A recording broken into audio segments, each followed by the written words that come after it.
Hey, what's going on, guys? This is Miasin, and today I'm actually going to be talking about the continuous trap card, Shaddoll Rook or Shaddoll Schism or whatever, however you want to call it. I'm just gonna call it Shaddoll Rook. But before we start, friendly reminder to like and subscribe because it motivates me a lot to keep making videos like these.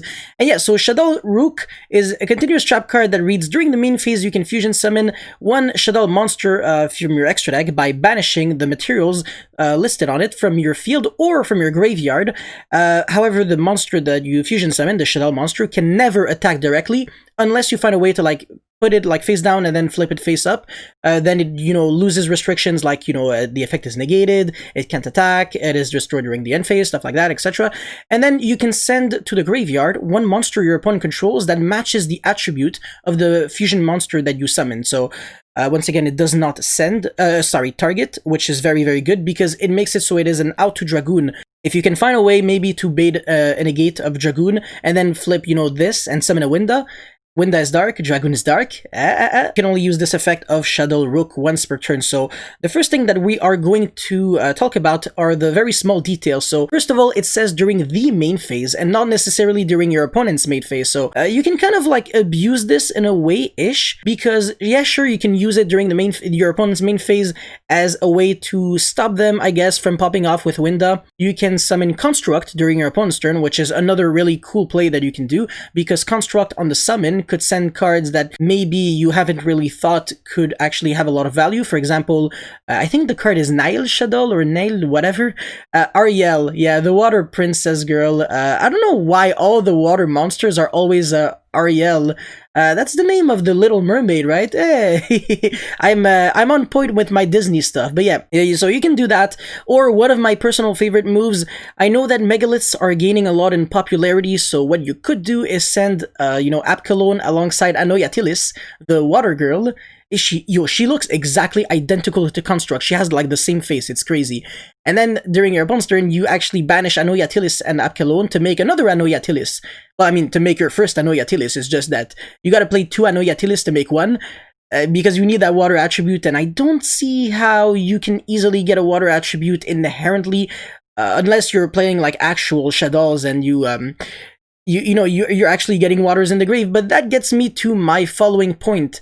Does this card really belong more to Shaddolls or to Dragma Invoked? Because the way it is being played right now might be a little annoying to the Shaddoll players. I feel like they kind of have they're kind of thinking, oh wow, that's like, this support is so incredibly generic that like any consistent powerful meta deck that can, like trigger Apkalon, like by sending it to the graveyard, can abuse this card because now it's like Apkalon just does not really have any specific constraints to it, like you can only summon like Shaddoll's monsters for the rest of the turn, blah blah blah. No, it has none of that. And also like the card that you have to discard after searching with Apkalon doesn't necessarily have to be a Shaddoll card, which is what I thought it would be like on first glance when I actually first read the card. But no, it just has to be like any card. So you can search the Shaddoll Rook and then discard like whatever card you don't really need anymore.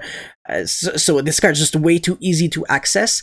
And since you're always sending the Apkalon, then you already have that one Shaddoll monster. So all you really need is either a light, dark, water, whatever, and then you get yourself a very good fusion monster, sorry. If you're sending an Earth, you can make Shaky Naga, which is a monster negate, but that one's not really good. Same thing with Grista, because you specifically have to send the Shaddoll monsters from your hand to the graveyard to get those negation effects.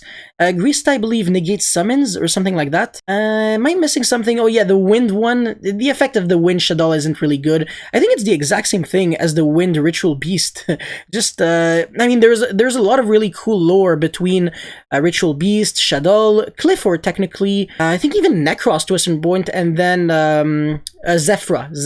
I think Zephyra is the one that actually just, it combines like everything in a way, and Infernoids is the other deck that is actually part of the lore. Even Settler Knights, I mean, literally all of the decks from Duelist Alliance, except Burning Abyss, I think. So the thing is, even though this card is very, very powerful and technically has a lot of promise for Shaddolls, it's kind of so incredibly easy to play in Dragma Invoke, and the fact is, you don't have to play Shaddoll, like too many Shaddoll cards. Actually, as a matter of fact, you don't have to play any single Shaddoll monster in your main deck to summon Winda. And that gets me to my following point: is this really fair? Personally, I think that giving Winda to any deck in Yu-Gi-Oh! Is not really nice. In a way, that's kind of like, you can think of it as a way to maybe, I don't know, give like a specific boss monster that belongs to one deck to like everyone. For example, if everyone had access to like Blue Eyes Spirit Dragon, the level 9 Synchro, that would be lame, you know? That card's really, really good in Blue Eyes. It's basically a double interruption on its own. I mean, technically 3, depending on which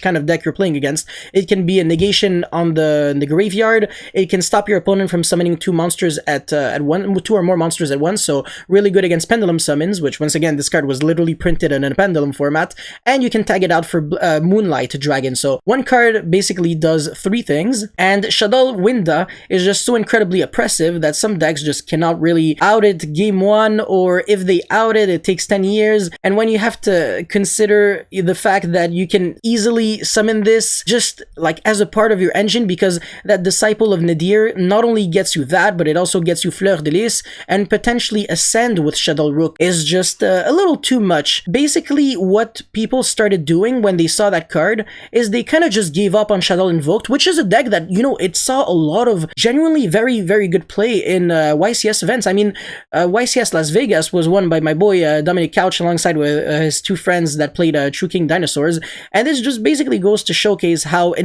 relevant Shaddoll Invoked is. But is Shaddoll Invoked still relevant anymore, or is Dragma Invoked kind of taking its place? So that is a discussion that I will leave to you guys on the comment section below if you have if you want to kind of argue on that. But you know, everyone is right at the end of the day. If you want to play for fun, if you want to play Shaddolls because you enjoy Shaddolls, then by all means play this card in your Shaddoll deck. It's very easily accessible. It is basically just searchable, like almost too easy to search. I think you can, oh yeah, you can search it with the Hedgehog, which is cool because the Dragma players cannot really do that. And then, well, I mean, Apcolone is just an easy one. Maybe you're going to start playing a Dragma Invoked in your Shaddoll deck too, huh? You're not really going to play Shaddoll Invoked like as it, like just like that. And maybe you won't even play Invoked in it, but I have my doubts because Alistair is still a very good card. It searches a card that basically allows you to still make, you know, Winda and stuff. One problem though with Invocation is that if you want to make a monster that is not invoked, you have to specifically use the materials from your hand, not even from your field or like the graveyard at all. It's basically fused from the hand to the graveyard, which is kind of neggy, but at the same time, when you're sending like 2 Shaddoll monsters, it doesn't feel that neggy anymore. And Shaddoll Rook, you're banishing the materials, so it is like 100% neggy-ish, but since that you can banish them from the graveyard, kind of makes you feel like it's a little too easy to abuse. Maybe if it said you have to banish at least 1 material from the field, the other one from your graveyard, then wouldn't have been that annoying. But yeah, those are just my thoughts, honestly. If you guys have any different opinion, let me know in the comment section below. Also, by the way, I wanted to add, if you guys have another card that you want me to review, please let me know, because I am more than down to do it.